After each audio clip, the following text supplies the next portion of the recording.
behalf of California State Parks, I would like to welcome you to Hearst San Simeon State Historical Monument, better known as Hearst Castle. As we begin the riding portion of your tour, we ask for your cooperation. If you have trash to dispose of, there will be a trash container when you exit. Bottled water is allowed, but food and chewing gum are not permitted. Minor geologist, and became one of America's richest men with investments in Comstock silver, Anaconda copper, and Homestay gold mines. 165 rooms, and he chose to build it on the hill which had served as his family's original campsite.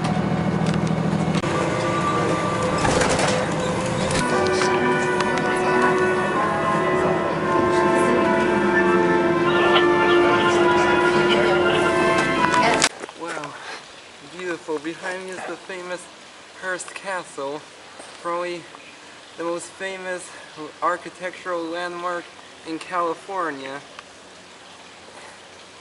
And it was designed by architect Julia Morgan for William Randolph Hearst, the famous rich newspaper heir, and he called it La Cuesta Encantada, meaning the Enchanted Hill.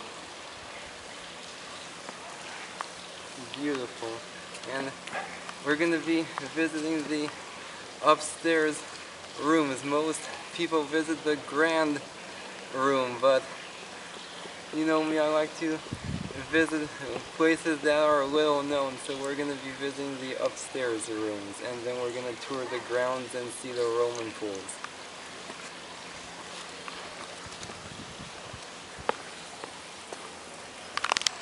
Construction began in 1919 and lasted all the way up until 1947. Early as 4 years old, he's climbing oak trees, swimming, fishing up here, learns how to horseback ride here. This is where his heart is. Now, my name is Michael Passarelli. I'm going to help guide you to his passion. Hey, does anybody here collect coins? Yeah. Stamps? Baseball cards? No, just coins. Mr. Hearst doesn't collect any of those things. He collects Roman sarcophagi. 2,000 years ago, they put bodies of Roman soldiers in there, cover them with lime. Lime erodes everything but the bones. They bury the bones a year later and reuse them. So these are recyclable Roman coffins. The man collects them. I'm not trying to make sense of it, just give you some facts. Now, I want to make a quick comment on the architectural style. It's called Renaissance Revival. In Renaissance Revival, symmetry and balance are the key elements. If you cut this house in half, it's a duplicate one side and the other. That's maintained throughout the entire property. Now, I notice there's a lot of religious connotations in the art. Fact is, he's not. In 1946, Newsweek magazine asked Mr. Hearst, "What religion are you?" He responds, "I'm Christian, no particular denomination." You marry an Episcopalian church, marry an Episcopalian church. Other than that, you don't find him in church. He knows his Bible inside and out. He quotes it freely in his editorials. So he has a relationship with his Bible. He's not a fan of any organized religion. George Bernard Shaw once said, "This is exactly the type of house God would build, if God had the money." Now there's 96 atrocious bases, they all predate Christ. Most of them up here on the top. The oldest, 600 BC, in that glass case in front of you. In that earthquake in 2003, the only thing broke in this room was the big white hole behind it.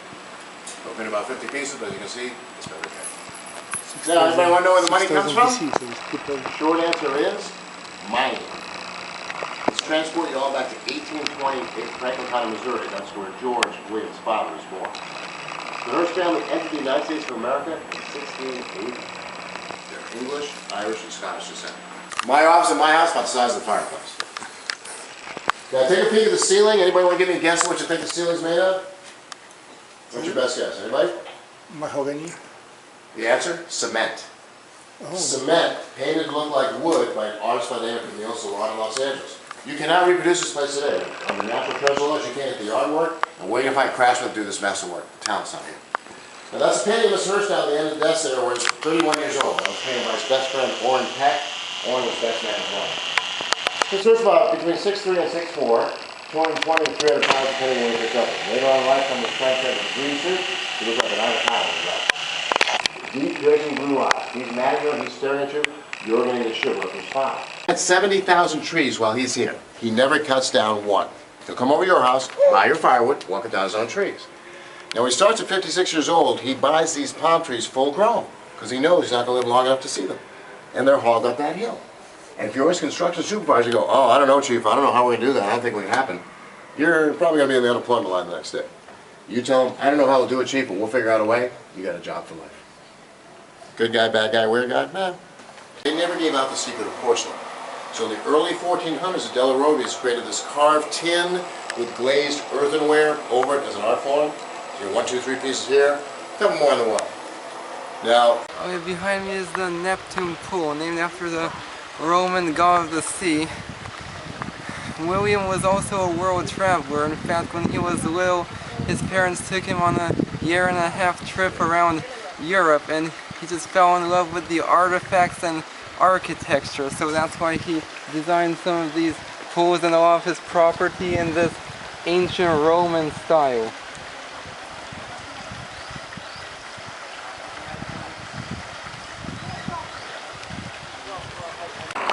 Oh, you know, believe it or not, those columns right there are actually original Roman columns dating from the 1st to 4th century that were actually brought here by William Randolph Hearst from his travels because he was able to bribe museum officials and historians to sell him this stuff.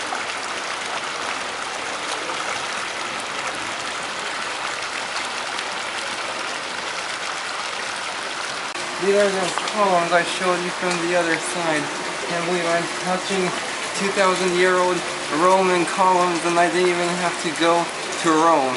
Thank you, Mr. Hearst. Should be good.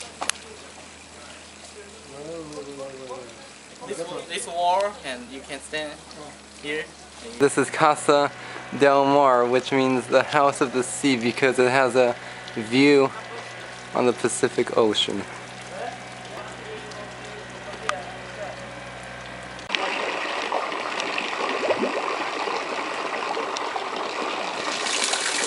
This is Casa del Sol, the house of the sun.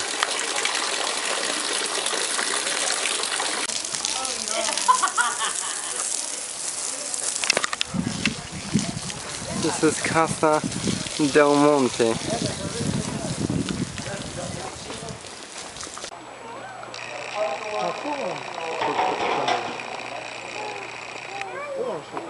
Okay, right here we have some Sekhmet statues. These actually came from Egypt and they are over 3,000 years old. Actual artifacts from Egypt. He was a collector. I don't know if Indiana Jones would approve though. In 1957, 6 years after Hearst's death, the Hearst Foundation donated the castle to the state of California. Today it's a museum for all to enjoy and learn about the life of one of the world's wealthiest men.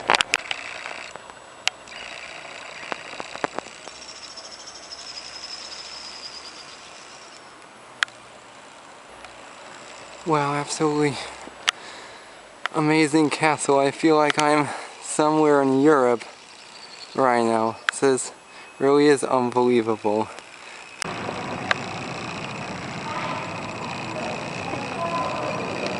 Wow, that's incredible. Right here we have the Roman pool. I just love these beautiful Roman style mosaics. Oh wow. I can only imagine swimming in it. Oh, it's absolutely incredible. This really is a castle.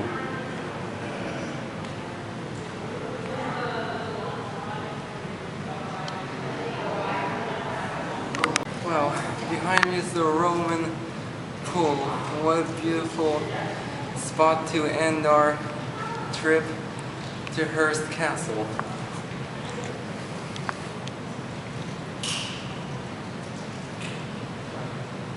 Beautiful. Let's give this one last look. As Next we're heading back down to the coast.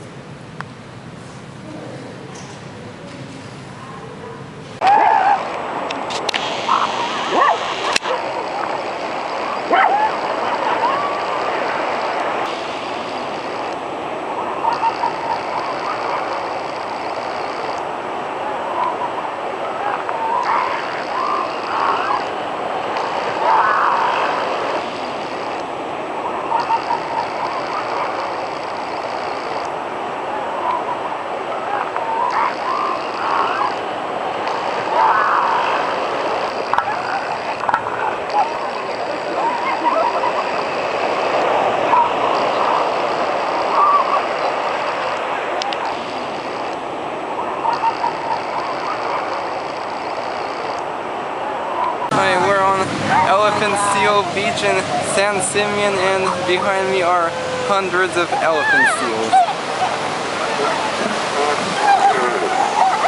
I see baby one. So tiny.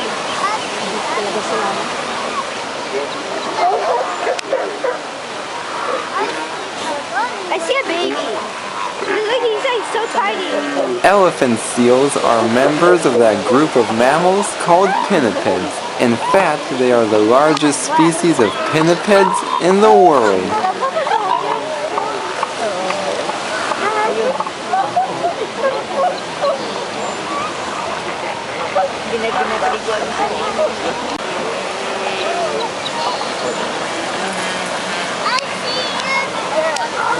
Yeah.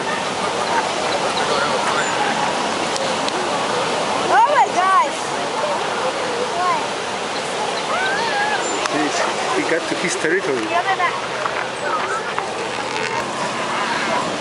Alright, below us we have some elephant seals. They get their names from that elephant-like proboscis they have, as well as their huge size.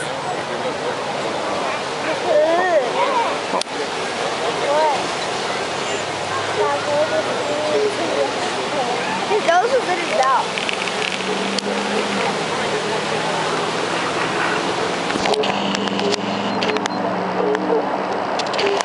Oh, look at that one. Look over there. He's moving. He's gonna do it. He's gonna do it.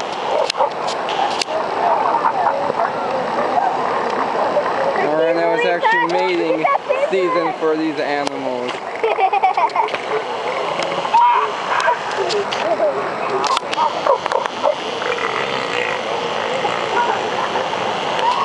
Now only the males have that elephant-like proboscis, and the females don't, so that's how you can tell the difference. That's his baby, pup. Look at that's the tiny one.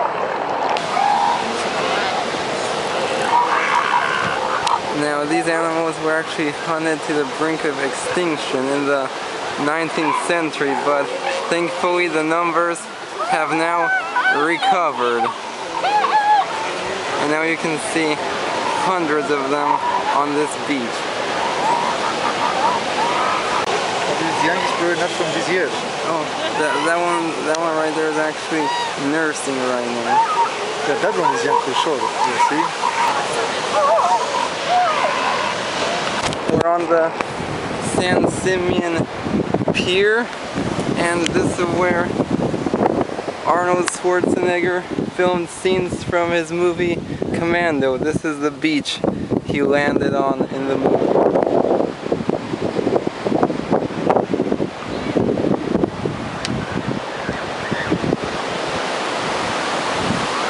I'm now continuing my journey to Morro Bay and San Louis Obispo. Upon entering Morro Bay, visitors are greeted with the sight of an ancient volcanic plug for which the bay is named for.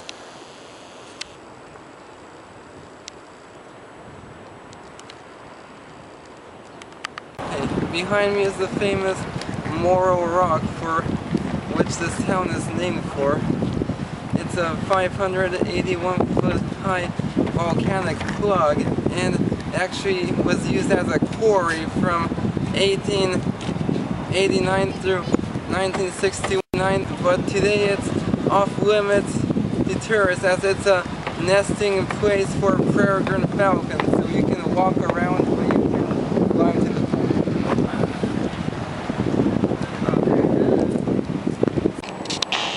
Okay, over there we have some sea otters.